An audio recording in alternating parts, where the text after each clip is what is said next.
you've seen United. Now, I'm not going to say the rest.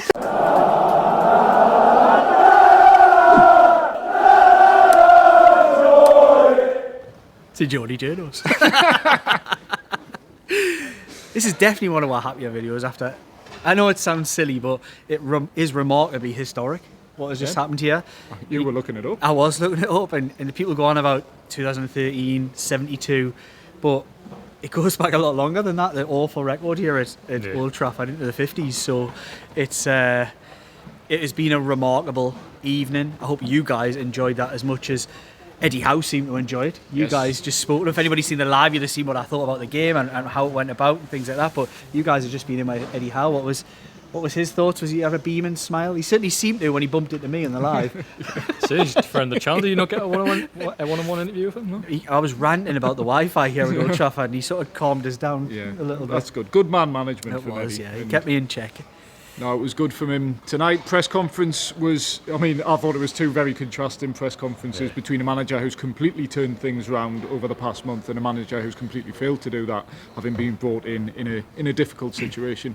And Eddie Howe, very, very happy with the performance. I think particularly in the opening half hour where Newcastle 2-0 up could have been 4 or 5, I think that's as good as Newcastle have played all season, the first half hour. After that, once Xerxes comes off, Kobe Mainoo comes on, Manchester United get a bit of control and the fans get into the game a little bit more, and from then on it was more a controlled performance than it was a absolute free-flowing performance from Newcastle. Manchester United had long periods of possession, particularly in the second half, but Newcastle saw the game out. Martin Dubravka keeps another clean sheet, another 10 out of 10 performance from him, as you'd say, and without having a save to make. They had their moments, Manchester United, in that second half, but I do agree with you with regards to first half hour and the last 20 minutes. I thought it was probably not long after that Maguire, when he hit the post and there was Lewis Hall cleared one, I thought they ran out of steam a little bit, and Bruno and Tonali started, who'd maybe's drifted out of the game a touch at the start of the second half, came back into it and started moving it and controlling it. And I thought Bruno Guimaraes was serenaded by the Newcastle United fans at the end for being a historic captain to have won at Old Trafford in the top flight. Incredible, really, but he was loving it over there. But I thought he was brilliant in that last 20 minutes. He did things that only somebody like him can do. The amount of fouls that he wins, clever moments.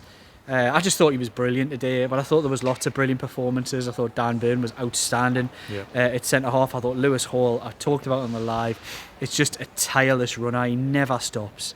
And his performance is almost in many ways going to the radar because his level is so high that it doesn't drop. So it's always hard to see him as a standout player because he's just Lewis Hall. I thought he was brilliant. Who else? Tonali was good for that first half hour and again came into it later on. Isak was everywhere. It didn't always come off for him. He missed that one-on-one. I don't know what he was thinking, but a good finish for the goal. He was always involved. Really good finish was disallowed goal. Oh, unbelievable finish. Miles off though. He was. But I thought Anthony Gordon was tireless. I thought Jacob Murphy put in a real defensive shift. Newcastle United were lined up as their normal 4-3-3, but really out of the ball were a 5 at the back constantly throughout the game.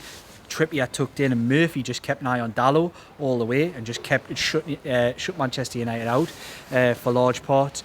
But look, I think the way Newcastle United have played, if you look at this sequence of results, so what do we go back to? Since Brentford, when Brentford, really, but then before that was Liverpool, which was so the Liverpool 3s each, which was an outstanding performance.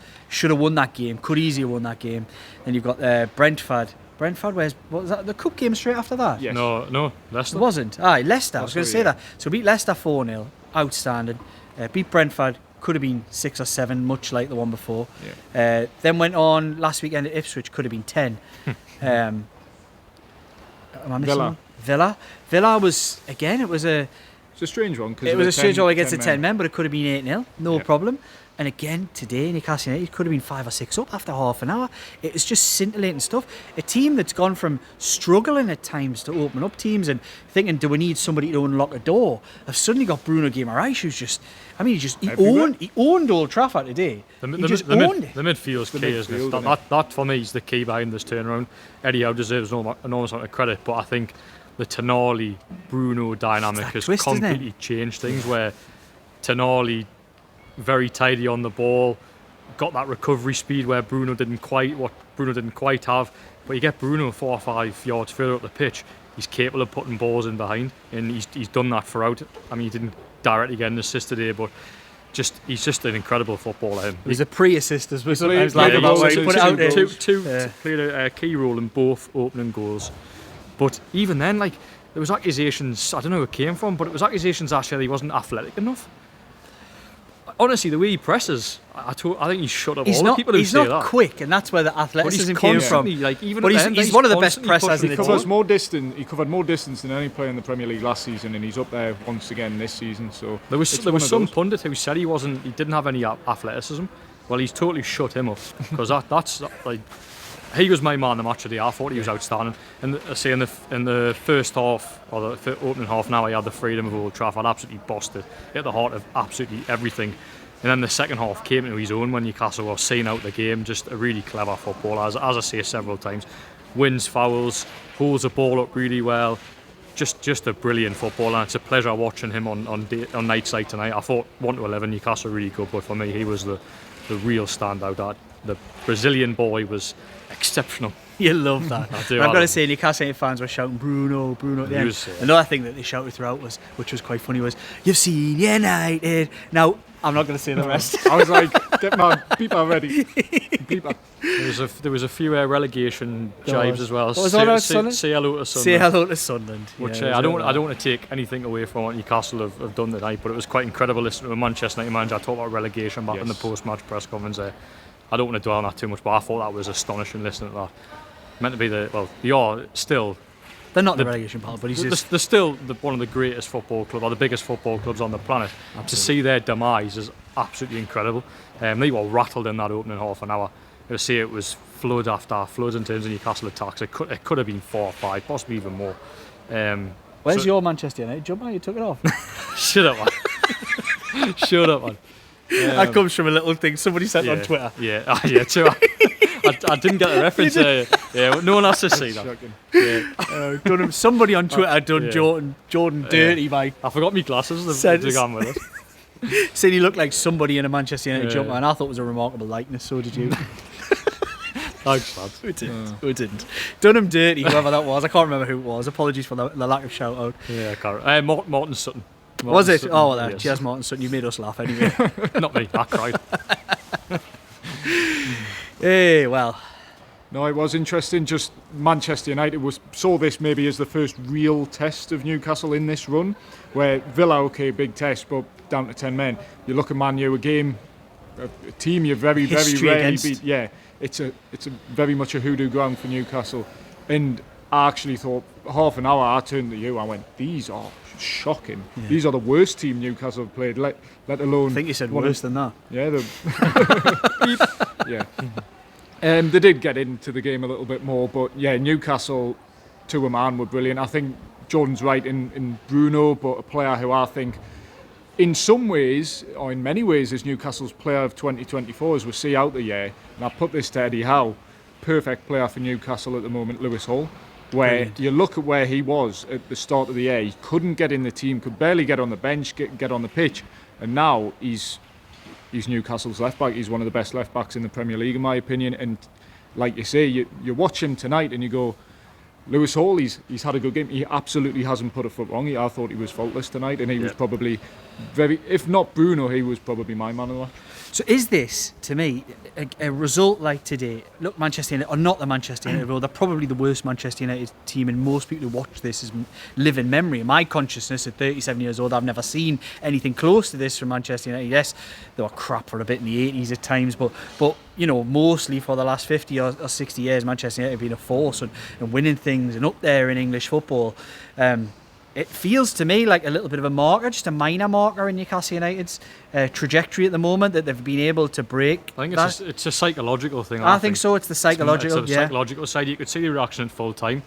Fans like go mad. The players. It felt big, albeit you've came to in the league table a team that's 12th, and it was in a relegation battle as a manager. Well, what was the chant from somebody when Newcastle United was sort of having a go at the home there fans. was- And, there was somebody shouting, "But you've won now! You've won now! You beat Manchester United! You've won now!"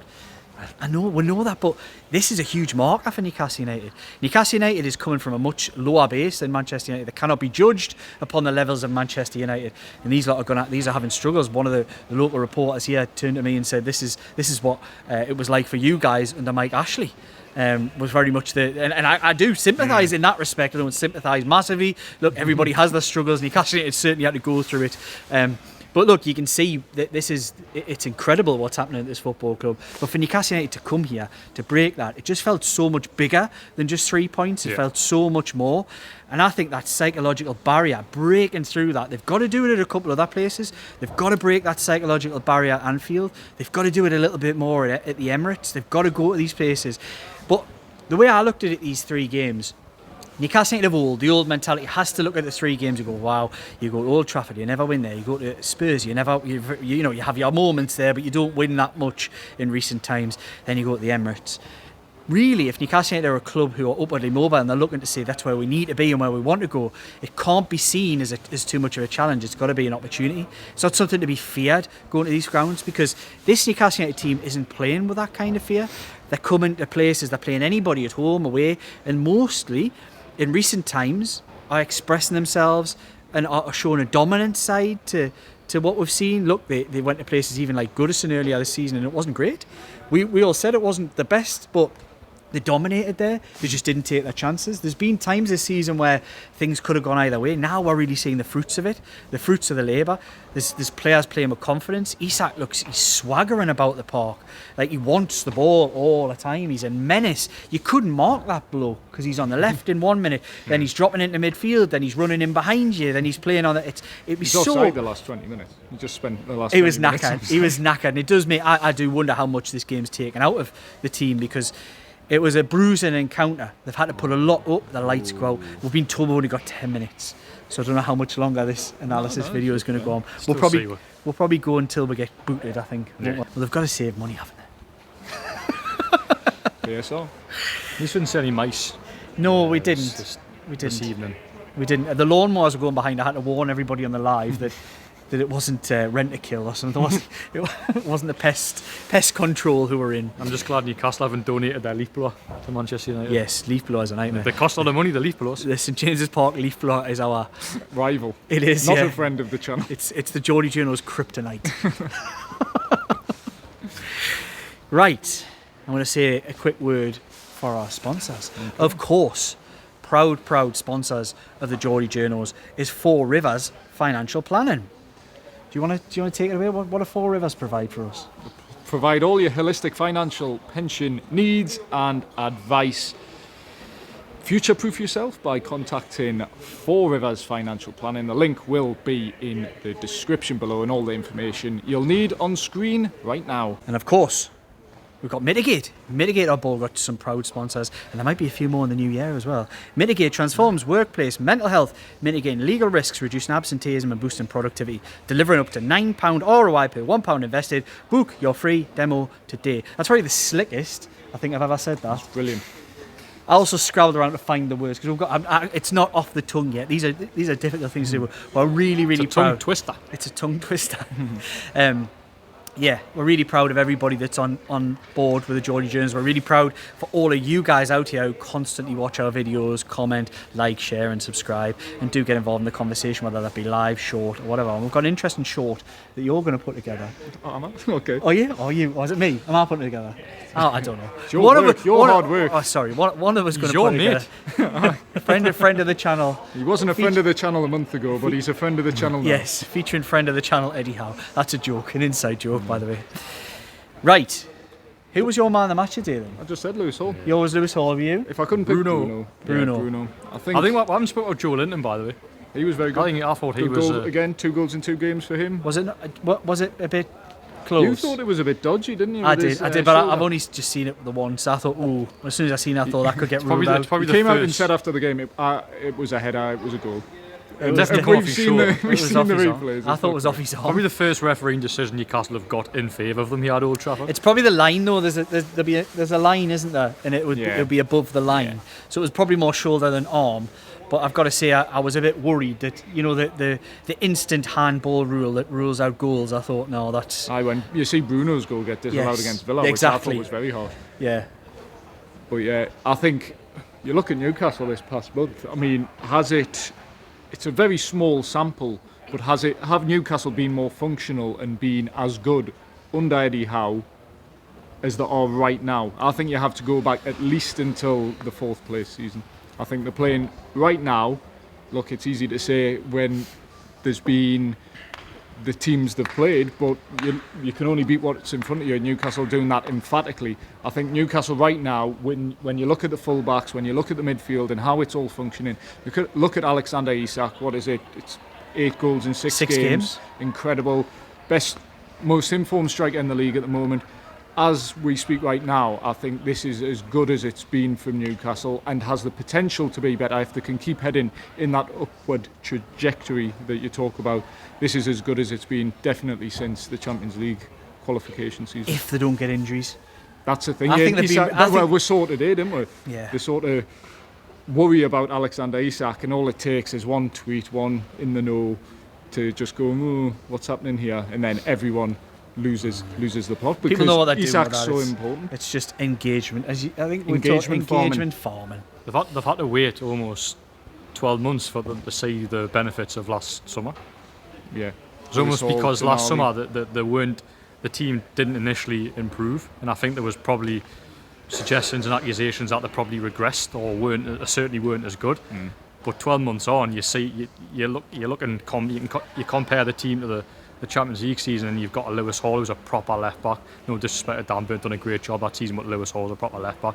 You then got a £55 million Italian and Sandro Tonali who's finally come to light.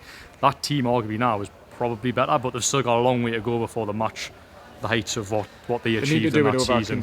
But I think if you compare the two start 11s, I think they've definitely improved. I think I've ever couldn't have said that 12 months ago. I think you can say that now. I don't think I've known a festive period be as good. Probably since it's never, going back to Robson's team when we qualified for the Champions League, when they went and beat Arsenal before Christmas. top of the table. Then I went to Leeds and won in and around Christmas. I don't think I've known a festive period quite so good. It's been remarkable. And they've done it without conceding goals. They've got a lean back line. 13 goals without a player. Martin Dubravka's made as many saves as he's kept clean sheets in the Premier League this season. Is that true? 4 saves, 4 clean sheets. Brilliant. Made a couple against Brentford and conceded. You not made six saves. In total, if you include the Brentford game. Sorry, okay. It's still Sorry. ridiculous, even Yeah, if it was yeah. like less than 10. Isn't I it was really? just trying to get Like, in my own head there. So yeah, because I have said previously he's made 6 saves, but the Brentford game he made a few as well. he was pinging balls out to Lewis Hall like it was nothing today. He just passed it around. He's a Eddie great. Howe keeps saying his distribution's spot His on. I think he was distribution a is. little bit more nervy today. He was put under a little bit more pressure than he has been. But Back end of the first half, they probably tried to overcomplicate things Yeah. when they were trying to keep the ball and move it because they knew if they moved it quick, they could get through Manchester United. But no, I thought it was excellent. I thought that the game was won in half an hour, and he could 20 have minutes, really. 20 minutes. He could have blown the whistle then. That's what you said, I isn't it? did. I said just blow the whistle now because it's that muscle memory, isn't it? You've been here so many been times. 2-0 up here early on Yes. before. Yes. It could have got nervy because Under Rafa. Manchester United didn't have floods of attacks, but they did at the post. If that goes in, you're thinking, Yeah. oh dear. They had a couple of headers. Like Euro had a header. Euro, very close. Casemiro had a great chance at the end of the first half. Ah, He puts he that did. away. It's good. Ireland had a good chance, but I think it was offside. Yeah, it could have been a different day. So no, but it's good to see these little moments in games that go in Newcastle United's way. But when you're playing well and you're creating your chances and you're taking your opportunities, you do get the rub of the green. It's remarkable. The better your team plays, you do get the little rub of the green because it doesn't matter. You earn your luck. It doesn't matter as much because you're actually taking control of the game. And I thought that's what they did today. I don't think there's been a Newcastle United team in probably everybody's memory out there that's come to Old Trafford and swaggered around the way that this team did for half an hour and won the game and controlled largely the rest of it as well. Incredible stuff. Yes. Right. Shall we go? Yeah. We'll Right. get kicked out. We're going to get kicked out. Thank you so much to Mitigate, proud sponsors of Geordie Journos, and of course Fora's Financial Planning. Do like, comment, share, subscribe for all your Geordie Journos content. Do, if you want to see a little Eddie Howe cameo, do check out the live as well, which I've done before here at Old Trafford. And it's amazing. We've managed to get 2 full videos in a football ground. I know. How good? Every time we come here, we always do it outside. We do. So this is a real bonus. This caps off a fabulous evening for Newcastle United and the Geordie Journals. You're buzzing, you. You're buzzing. We're all buzzing. It's going to be the best drive home from this part of the world we've had in a long, long time. Although It's a late one. We it did is win a bit- 3-0. We did win 3-0. But that's Premier League. Who do? It's over. Aye. Sort of. First time I've seen Newcastle win here. 5 minutes, we're going. That's us getting booted. The lights are going out at Old Trafford. Good night. Oh, I was just going to say on this video. On Lights this are video. going on this they are. We didn't have a light on in this video, hence why we're rather dark. Right, good night from the Geordie Journals. The next time we will see you guys will be in the new year. See you next year. in the new year at Benton. Used to will be talking Friday. about Eddie Howe's press conference on Friday, so do stay tuned for that. There might be a few little snippets in between then, but do get involved in the conversation. You can comment below, like, comment, share, subscribe, and click the bell if you want all the Geordie Journals content. Good night from us. There's 3 very big smiling faces here at Old Trafford. Fingers crossed it'll be the same at the Tottenham Hotspur Stadium this weekend. Cheers, guys.